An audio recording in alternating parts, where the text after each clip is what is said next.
آج کل T V چینلوں پر پیپلز پارٹی اور نون لیگ کے درمیان نورا کشتی جو چل رہی ہے کہ کہاں ایک صوبہ کہ جس کے اندر 60 لاکھ کے قریب لوگ سیلاب سے کہتے ہیں متاثر ہو چکے ہیں، پر جو گفتگو ہونی چاہیے تھی وہ ان لوگوں کے ارد گرد ہونی چاہیے تھی، لیکن آج یہ جو جماعتیں منظرنامہ پیش کر رہی ہیں آپس میں ایک دوسرے سے الجھ کر توجہ ہٹا رہی ہیں لوگوں کی اس ایشو کی جانب سے، تو یہ ہماری بدقسمتی ہے کہ اس سوچ کی حامل جماعتوں کو اس ملک پر نافذ کر دیا گیا ہے۔ صرف ایک نقطہ ذہن میں رکھ لیں کہ آج سے پورے 1 مہینے پہلے یا شاید 1.5 مہینہ ہوا ہوگا 300 ارب روپے کا شوگر سکینڈل سامنے آیا۔ اس شوگر سکینڈل میں کون ملوث تھا؟ پیپلز پارٹی کی قیادت کی شوگر ملیں ہیں، مسلم لیگ نون کی قیادت کی شوگر ملز ہیں، جہاں پر عوام کی جیب کے اندر ہاتھ ڈالنے کی بات آئی تو وہاں پر تو یہ دونوں جماعتیں اکٹھی ہیں۔ تو یہ آج نورا کشتی کس لیے کر رہے ہیں؟ کس کو بے وقوف بنا رہے ہیں؟ آج سے ہفتہ پہلے سولر سکینڈل بریک ہوا کہ جس سولر سکینڈل میں سندھ حکومت نے اربوں روپے اینٹ لیے، بہت بڑی کرپشن ہوئی، سستی سولر پلیٹیں منگا کر مہنگے داموں بیچ دی گئیں۔ آپ نے کوئی مسلم لیگ نون کی جانب سے اس پر بات سنی؟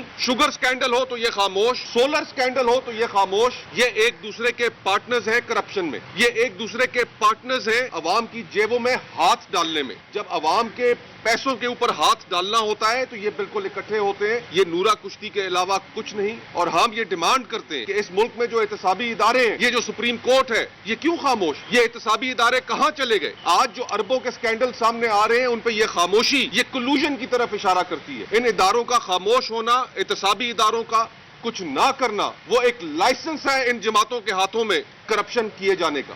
اور اس وقت اس شہر اسلام آباد میں دارالخلافہ میں جو حکمران خاندان کی فیملیز کے متعلق جو گفتگو ہو رہی ہے کہ جس طریقے سے وہ لوگوں سے پیسے اینٹھنے میں مصروف ہیں، ڈیلیں کرنے میں مصروف ہیں، سب ادارے چپ ہیں۔ فارم 47 کے ذریعے آپ نے یہ تحفہ دینا تھا اس قوم کو کہ آج پاکستان کی بدترین رینکنگز ہیں کرپشن کے حوالے سے، اور اس صورتحال میں آپ نے ان کو آ کر عوام کے سر پر مسلط کر دیا کہ جو کسی صورت باز نہیں آتے عوام کی جیبوں میں ہاتھ ڈالنے سے، اور پھر توقع کرتے ہیں کہ پورا پاکستان ان کو مان لے، ایک لیجٹمیٹ حکمران مان لے۔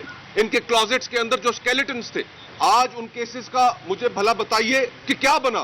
اربوں روپے کے سکینڈلز اس قوم کے سامنے رکھے گئے، وہ اربوں روپے کے سکینڈلز کس طریقے سے وہ فائلیں بند کر دی گئیں۔ تو ہم جہاں پر اپنا مستقبل کا لائحہ عمل انشاءاللہ جس طرح اسپیکر صاحب نے بتایا کہ 12 تاریخ کو ایک سربراہی اجلاس تحریک تحفظ آئین کا ہوگا جس میں دیں گے، وہاں پر ہم یہ بھی مطالبہ رکھتے ہیں کہ جو احتسابی ادارے ہیں اس ملک میں جن کو ٹوتھ لیس ٹائیگر بنا دیا گیا ہے، کہ وہ احتسابی ادارے عمل میں آئیں، ان کی کرپشن کو روکیں۔ یہ عوام کی جیبوں میں ہاتھ ڈالنے سے باز نہیں آ رہے، اور یہ جو لوٹ کا بازار گرم ہے اس کو بھی فوراً روکا جائے۔